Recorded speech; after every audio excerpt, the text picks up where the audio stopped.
by for an important message on patient KH349. The following is an urgent weather message from the National Weather Service, issued at 8:09 p.m. Pacific Daylight Time.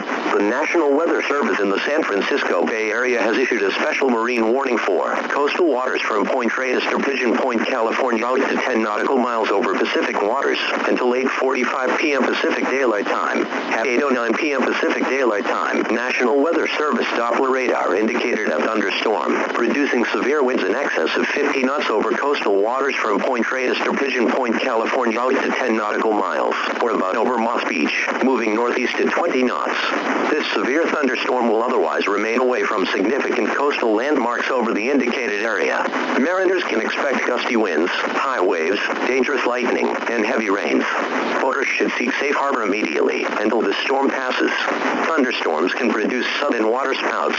Water spouts can easily overturn boats and create locally hazardous seas. Seek safe harbor immediately.